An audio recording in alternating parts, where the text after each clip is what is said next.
بسم اللہ الرحمن الرحیم۔ السلام علیکم معزز طلباء کرام، آپ سب کیسے ہیں؟ آج ہم تفسیر بیضاوی کے سبق نمبر 15 کو پڑھیں گے۔ آج کے سبق کا عنوان ہے با کا مصاحبت کے لیے ہونا۔ آج کے ہمارے سبق کی عبارت وقیل الباء للمصاحبت سے شروع ہوتی ہے، اور آج کے سبق کی ہم سب سے پہلے عبارت پڑھ کے اس کا ترجمہ کرتے ہیں، اس کے بعد اس کی وضاحت کی طرف بڑھتے ہیں۔ مصنف علیہ رحمہ لکھتے ہیں وقیل الباء للمصاحبۃ والمعنى متبرکا باسم اللہ اقرأ، وهذا وما بعده مقول على ألسنة العباد ليعلموا كيف يتبرك باسمه ويحمد على نعمه ويسأل من فضله۔ اور بعض لوگوں نے کہا ہے کہ با مصاحبت کے لیے ہے، اور معنی اس صورت کے اندر یہ ہوں گے کہ میں پڑھ رہا ہوں اس حال میں کہ میں متلبس ہوں علی قصد تبرک، اللہ کے نام کے ساتھ، اور بسم اللہ سے لے کر آخر سورہ فاتحہ تک بندوں کی زبانی کہلا دیا گیا ہے، تاکہ بندے یہ جان لیں کہ اللہ کے نام کے ساتھ برکت کیسے حاصل کی جاتی ہے، اور اس کی نعمتوں پر اس کی تعریف کیسے کی جاتی ہے، اور اس کے فضل کا سوال کیوں کر کیا جاتا ہے۔ اچھا، ابھی یہ ہماری عبارت اور اس کا ترجمہ تو مکمل ہوا۔ اس کی وضاحت اگر میں کروں تو یہ اس سے پہلے بسم اللہ کے متعلق جتنی بھی گفتگو ہوئی وہ ساری اس صورت میں تھی جب کہ با کو استعانت کے لیے لیا جائے۔ تو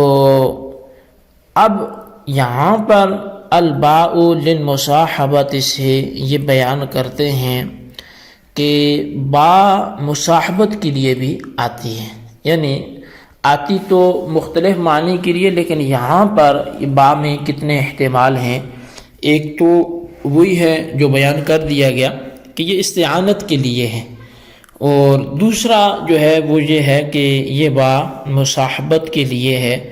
اب اگر یہ والا معنی لیا جائے کہ با مصاحبت کے لیے ہے تو پھر ایک اعتراض پڑے گا،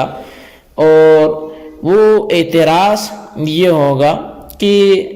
با کو مصاحبت کے لیے لینا یہ درست نہیں ہے۔ اس کی وجہ یہ ہے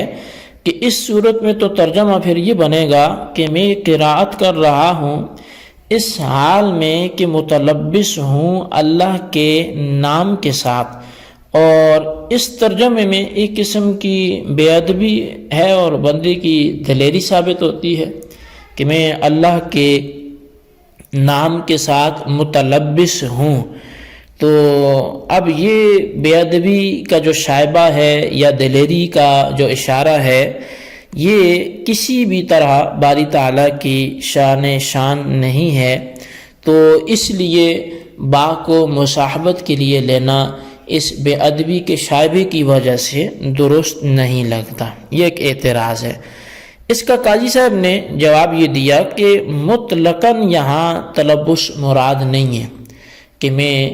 اللہ کے نام کے ساتھ متلبس ہوں، ڈائریکٹ یہ مراد نہیں ہے، بلکہ تلبس علی قصد تبرک مراد ہے، یعنی کہ میں اللہ کے نام سے برکت حاصل کرتے ہوئے اس کے نام کا لبادہ اوڑھ کر اس کے نام سے متلبس ہو کر علی قصد تبرک میں قرأت کرتا ہوں یا آغاز کرتا ہوں، تو اب کوئی اشکال نہیں رہے گا اور اب کوئی اعتراض نہیں رہے گا۔ اچھا، یہ دو قول تھے، ایک تو با کے بارے میں جیسا آپ نے سمجھ لیا کہ وہ استعانت کے لیے ہے، اور دوسرا یہ کہ یہ مصاحبت کے لیے ہے۔ لیکن اگر آپ کو یاد ہو تو آغاز میں یہ بات بتائی تھی کہ جس قول کو قاضی صاحب دوسرے نمبر پر ذکر کرتے ہیں تو وہ ان کے نزدیک ضعیف ہوتا ہے، اور جس قول کو یہ پہلے نمبر پر ذکر کرتے ہیں تو وہ ان کے ہاں مستند اور معتبر ہوتا ہے۔ تو یہاں بھی چونکہ پہلے نمبر پہ انہوں نے جس قول کو ذکر کیا ہے وہ استعانت والا ہے تو ان کے ہاں وہی معتبر ہے، اور جس کو دوسرے نمبر پر ذکر کیا ہے وہ چونکہ مصاحبت والا ہے تو ان کے ہاں اس کی وہ حیثیت نہیں ہے، وہ ضعیف کے درجے میں ہے۔ اچھا، اب یہ دوسرے قول کے ضعف کی وجہ کیا ہے؟ تو وجہ ضعف یہ ہے کہ با کو استعانت کے معنی میں لینے کی صورت میں تو مطلب یہ ہے کہ ہمارا کام ہی نہیں بنتا جب تک کہ شروع میں اللہ کا نام نہ لیں، یعنی اس سے مدد نہ ہو تو کام ہو ہی نہیں سکتا۔ اور مصاحبت کا مطلب یہ ہوگا کہ محض اللہ کا نام وہ تبرک کے طور پہ لے لیا ہے، ورنہ کوئی زیادہ اہمیت نہیں ہے۔ تو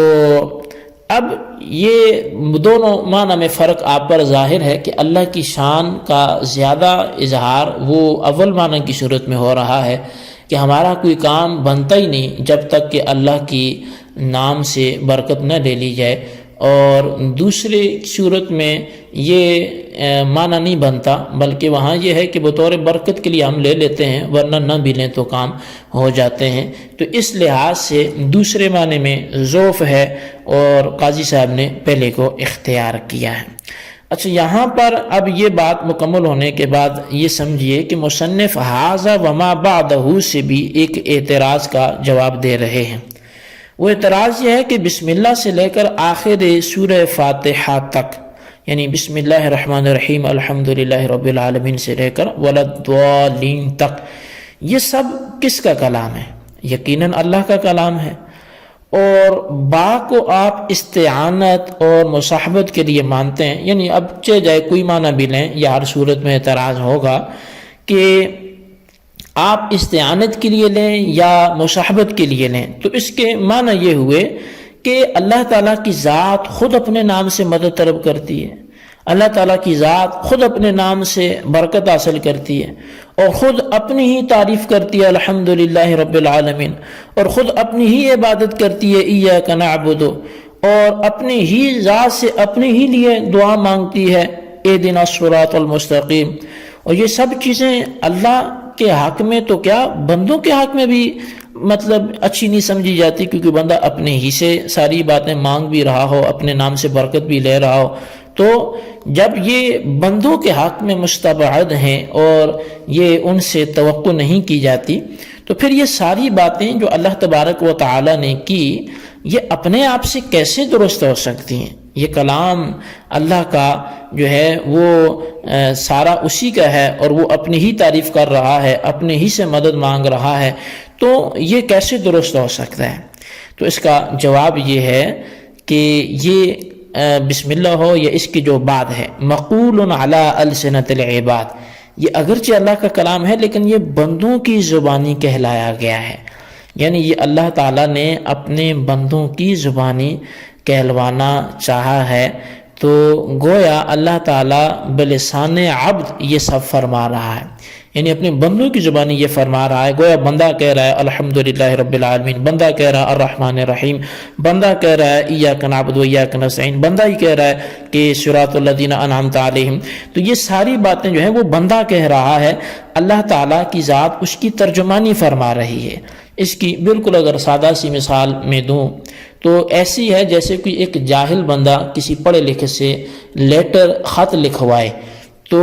اب وہ جاہل بول رہا ہوتا ہے کہ آپ لکھیں جی کہ میں ٹھیک ہوں، مجھے امید ہے آپ بھی خیریت سے ہوں گے، میری جانب سے تم کو سب کو سلام پہنچے۔ اب یہ بول کون رہا ہے؟ وہ جاہل۔ لکھ کون رہا ہے؟ وہ پڑھا لکھا، اور لکھنے والا متکلم کسی یہ لکھ رہا ہے کہ میں ٹھیک ہوں، میں ایسا ہوں، تو گویا وہ عالم لکھتا ہے میں خیریت سے ہوں اور میری جانب سے تم کو سلام پہنچے، یہ عالم لکھ رہا ہوتا ہے، لیکن یہ وہ جاہل کی زبان سے لکھ رہا ہوتا ہے، گویا یہ ترجمانی اس کی کر رہا ہوتا ہے۔ تو بلا تشبیہ ایسی اللہ تعالیٰ بلسان عبد فرما رہا ہے، اس میں حکمت کیا ہے؟ تو حکمت یہ ہے کہ بندے کو اس بات کا علم ہو جائے کہ اللہ کو کن الفاظ سے پکارنا ہے، اس کے ناموں سے برکت کیسے لینی ہے، اس کی نعمتوں کا ذکر کیسے کرنا ہے، اس کے فضل کا سوال کیسے کرنا ہے، اس کا شکر کیسے کرنا ہے، اس کو پکارنا کیسے، اس سے دعا کیسے مانگنی ہے، اس کی پہلے تعریف ہوگی، اس کی شان بیان ہوگی، پھر عبادت کا نذرانہ وسیلہ پیش کیا جائے گا، اور اس کے بعد پھر اس سے دیگر دعائیں بھی مانگی جائیں گی۔ تو یہ سارا کچھ جو ہے وہ تعلیم عبد کے لیے اللہ تعالیٰ نے انداز اپنایا۔ یہ ہمارے آج کے سبق کے حوالے سے گزارشات تھی جو آپ نے سنی، ان کو اچھی طرح سمجھیں، ان کے خلاصے کو ضرور رجسٹر پر لکھیں، بالخصوص ان سوالات کے جوابات بھی دیں۔ سوال نمبر 1 یہ ہے کہ با کا مصاحبت کے معنی میں ہونا ضعیف کیوں ہے، وجہ بیان کریں۔ اور سوال نمبر 2 یہ ہے کہ ھذا وما بعدہ سے مصنف کون سے اعتراض کا کیا جواب دیتے ہیں، تحریر کرے۔ اللہ تبارک و تعالیٰ سے دعا ہے جو کچھ ہم نے پڑھا سنا اسے یاد رکھنے کی توفیق نصیب فرمائے، آمین بجاہ النبی الامین صلی اللہ علیہ وسلم۔